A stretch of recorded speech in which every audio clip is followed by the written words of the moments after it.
This is 7 National News, and in our top story, President His Highness Sheikh Khalifa bin Zayed Al Nahyan sent today a condolence cable to Field Marshal Mohammed Hussein Tantawi, the chairman of the Supreme Council of the Armed Forces of Egypt, Egyptian people and Coptic sect, on the death of His Holiness Pope Shenuda III of Alexandria and Patriarch of the See of St. Mark.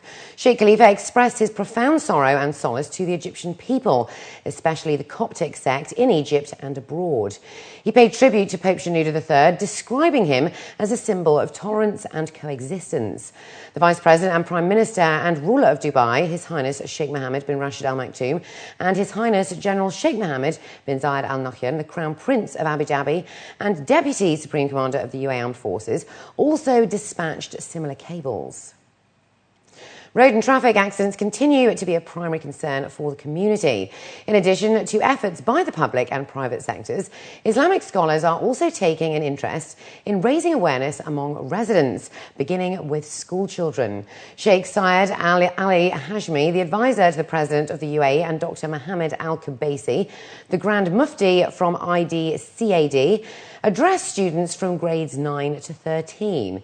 They say it is crucial to raise awareness among the youth, as this is a transitional age for them. They highlighted the guidelines mentioned in the Holy Quran and how it promotes respect for life, proper road behaviour, as well as protection of life and property. It's part of the Islamic guideline that we should be humble when we walk, when we drive on the street. And those slaves of Allah subhanahu wa ta'ala, or creations of God, those they're walking on the street, driving on the street, and they're humble. As a part of its numerous community outreach programs, Al Farouk Omar Ibn Al Khattab Mosque and Centre held a road safety campaign today in cooperation with the Dubai Police, Emirates International Schools, and the Islamic Affairs and Charitable Activities Department of the Government of Dubai. According to campaign organisers, the mosque is an important part of the community, and Islam provides a comprehensive and practical code of life, including road safety. Islam is a code of conduct and a code of life for all time and places. Actually, it's not limited back to the times of the Prophet. There were some guidelines from the Prophet, peace be upon him, at that time, even guiding people how to, for example, walk on the street, and even if they sit, for example, on the side of the street, to give the rights of the street. And what he means by right of the street, that do not bother others. And part of that, we will relate that and apply that to the today's life, our lifestyle, which is driving on the street, for example, not overspeed, or not cut on the people, and to leave enough space between us.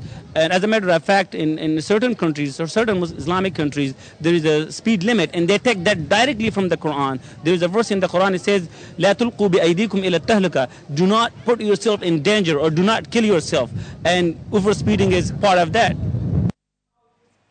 Dubai is expecting to reduce carbon emissions by 126,000 kilograms and to save 230,000 kilowatts of energy during Earth Hour this year. According to His Excellency Saeed Al Taya, the Vice Chairman and Managing Director of DEWA, Dubai was able to reduce carbon dioxide emissions by 122,000 kilograms last year and saved 204,000 kilowatts of energy.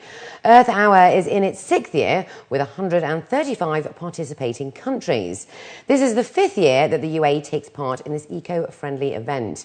This Saturday, electricity in the Burj Khalifa, the Dubai Marina and the Arabian ranches will be switched off from 8:30 to 9:30 p.m. We need the support of media. The idea is that to increase the awareness of people, and I think by gathering in 31st of March together, we need their support. And I think by today showing the figure, it's an encouragement to everybody, whether it is a government department or private sector, to participate positively and to try to reduction of electricity. Ecological footprint indicators are telling us that we are using, as humans, we are using more of the planet's natural resources than what the planet can regenerate, which really means that we are using our ecological credit cards. That sounds very alarming, and it is, but it's something that can be reversed. And in order to reverse this quite dangerous trend, we need to work together. everybody has to take actions, whether you're government, a school, a student, a mother. Everybody can do something to reduce our ecological footprint, which is very much linked to the amount of natural resources we are using as human beings. Women empowerment is a driver of global and economic change for the better, according to experts. This is one of the goals of Insight Dubai, an annual interactive leadership conference held at the Dubai Women's College.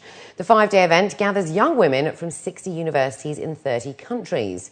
The students engage in discussions that cover issues relevant to today's globalised world, such as governance, culture and women's development.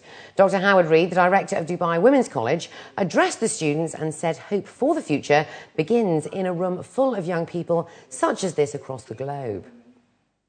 They're about 50% of the population.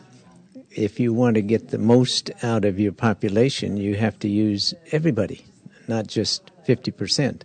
So in countries that typically didn't have women employed except in the home, they were missing the opportunity to have all that creativity, hard work, teamwork, all the things that women can provide in the workforce. In this conference, we're going to discuss Sharia law, and the students will learn more about Sharia law and Islam, and that would help a lot in defeating the, let's say, the negative perceptions of generally the Middle East, Islam and Arabs. And the third day would be would concentrate more on the UAE governance, and we'll discuss the governance of GCC countries as well in comparison to the other governance system around the world. The fourth day will discuss a global issue, and this year we're discussing human trafficking. The fourth day would be also about women empowerment. Participants say this is an important opportunity for them to discover different cultures, as well as have a better understanding of one another's differences and similarities. They say this will help promote friendship and leadership that could help effectively in developing them as the future leaders of the world. The leadership skills that you gain from this conference is not just how to lead a group of people when you're in a workplace or how to do an assessment with a group of people. It's so much deeper than that.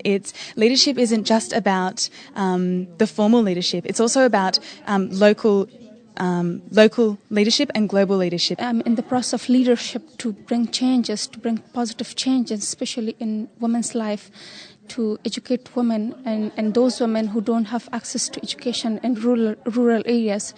And for that purpose, first I need to empower myself. First I need to get enough education. My expectations were that we would, together as women, learn from each other and exchange ideas and talk about issues that were important to each of us, and also learn about our own backgrounds and see where people are coming from and their own histories and their own stories, and just being able to brainstorm and come up with good solutions and good ideas for these topics that were most important to us. And up next we'll have the day's business news, so stay with us.